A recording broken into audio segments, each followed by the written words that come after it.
Qual área da sua vida está morta, precisando de ressurreição? É sobre isso que nós vamos falar agora na live do Café com AP, essa live devocional para uma vida plena. Hoje a gente está entrando com um pouquinho de atraso, mas é por um bom motivo. Olha que lugar maravilhoso que a gente se encontra aqui para ministrar a palavra de Deus em meio à natureza.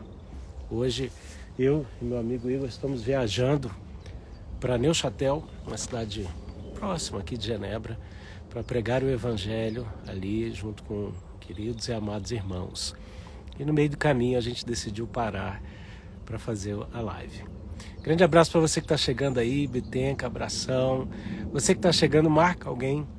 Vamos falar de ressurreição, Lucas capítulo 7, o 11º milagre da vida de Jesus.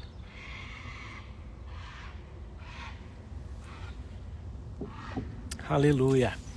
Pai, fala conosco, ministra os nossos corações nesta live de maneira pessoal, de maneira poderosa, trazendo manifestação da tua vida, da ressurreição e da vida que vem da parte do Senhor, em nome de Jesus Cristo. Aleluia. Glória a Deus. Vamos lá, gente, olha só.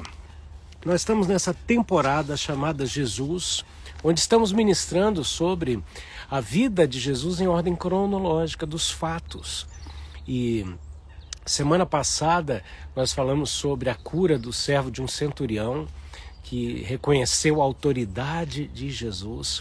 E hoje nós vamos falar sobre a cura, sobre a ressurreição do filho da viúva de Naim, que se encontra lá em Lucas capítulo 7. E diz assim: assim que Jesus terminou de falar ao povo, voltou a Cafarnaum. Um oficial romano era dono de um servo que ele tinha em autoestima e estava à beira da morte. Então, isso aqui é o texto que vai falando ali do centurião, que tinha um servo e que ele disse: olha, basta uma palavra sua. Ministramos isso aqui na semana passada.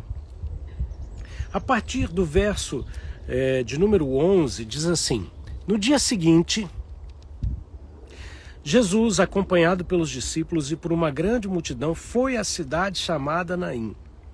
Ao se aproximarem do portão da cidade, uma pessoa morta estava sendo levada para o sepultamento. Sua mãe era uma viúva e ele o único filho.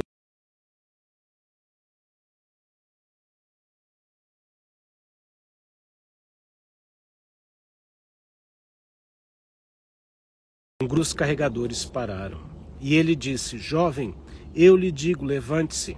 O morto se sentou e começou a falar. E Jesus o entregou à sua mãe. Todos ficaram tomados de espanto e deram glória a Deus, dizendo: um grande profeta apareceu entre nós, e Deus veio em auxílio do seu povo. E este relato a respeito de Jesus se espalhou por toda a região de Judá e pelas terras vizinhas. Amém? Pai, ministra os nossos corações através dessa palavra, em nome de Jesus. Nós vemos essa mulher viúva cujo único filho tinha morrido e ela estava levando ele para ser enterrado. E Jesus, movido de compaixão, ele interrompe aquele velório e ressuscita o jovem morto. Isso não só muda novamente a história daquela viúva e daquele jovem, mas gera um grande testemunho em meio às pessoas.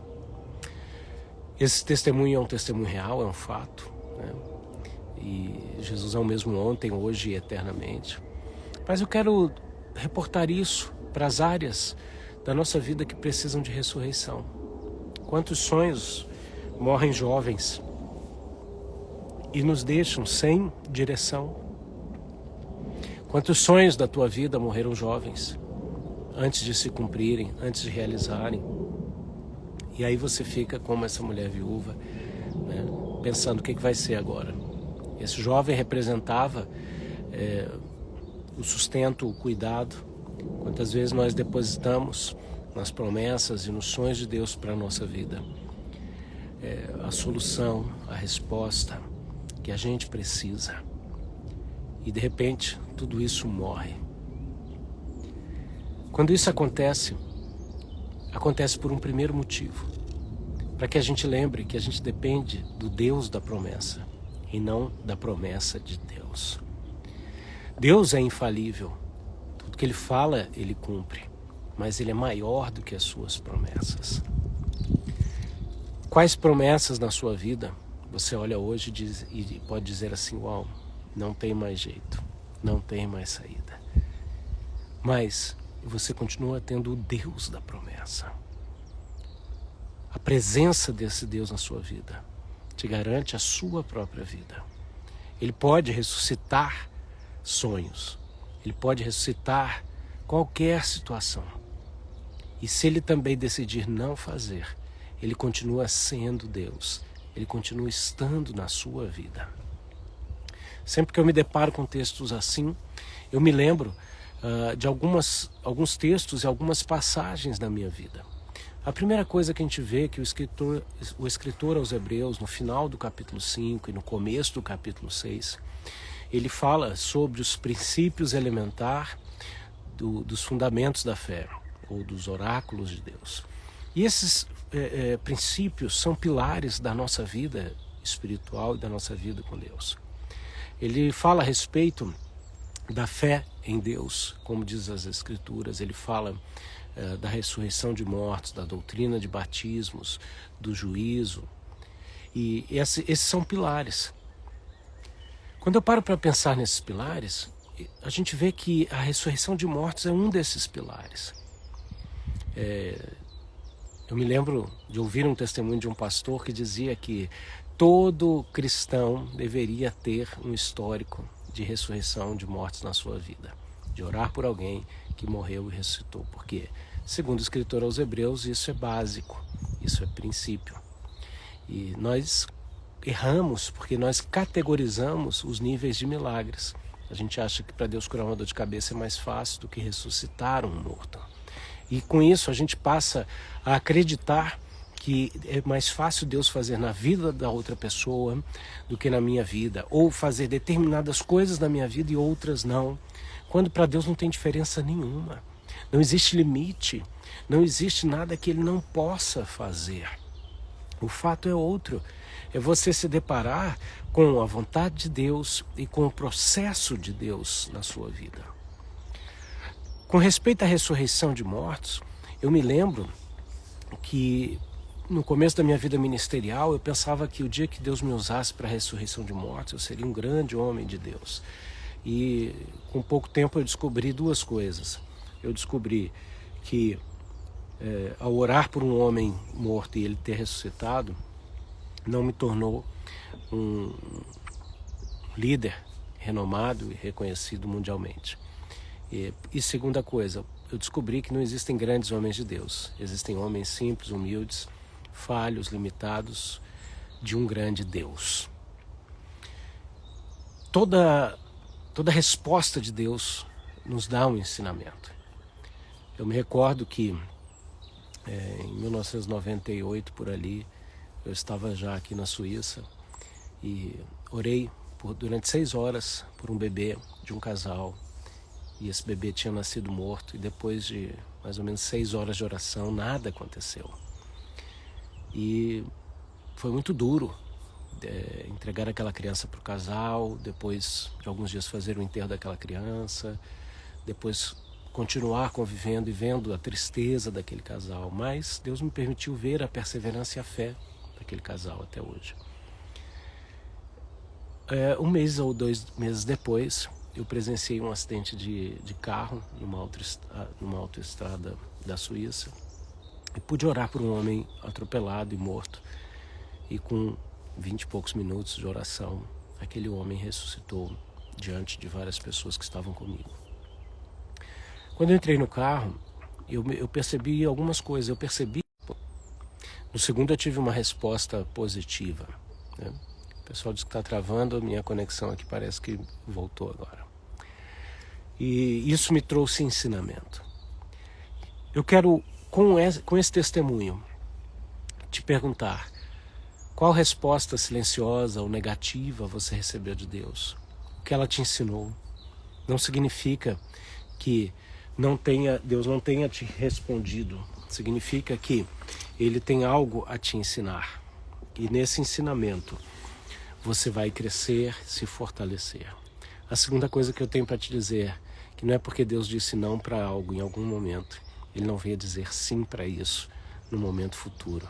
A partir do momento que você estiver pronto, fortalecido, renovado, ou apto para aprender novas lições a partir das mesmas coisas. A mulher, a viúva, que teve seu filho de volta dos mortos, teve esse filho por mais algum tempo. A gente não sabe o que aconteceu.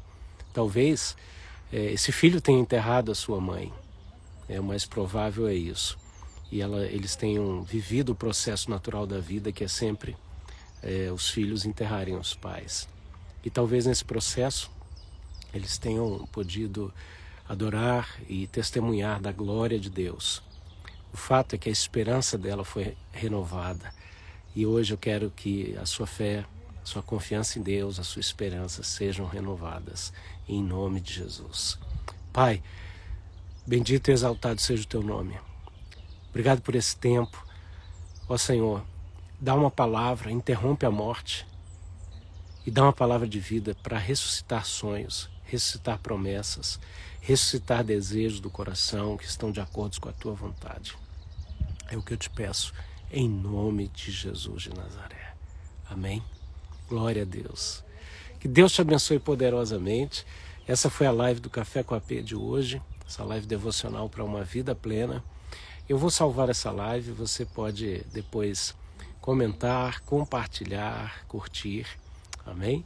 E como eu sempre faço, eu vou deixar aqui o meu e-mail, que é o meu Pix, caso você deseje semear em nossa vida ministerial, em nome de Jesus. Amém? Bonjour! Olha o pessoal passando aqui, sempre gentil, dando bom dia, né? É isso aí, quem faz ao vivo é desse jeito, né? Bom, que Deus abençoe vocês. Eu vejo vocês na live da semana que vem, onde a gente vai ver alguns comentários de Jesus sobre alguns temas importantíssimos, começando pelos elogios a João Batista, na temporada Jesus.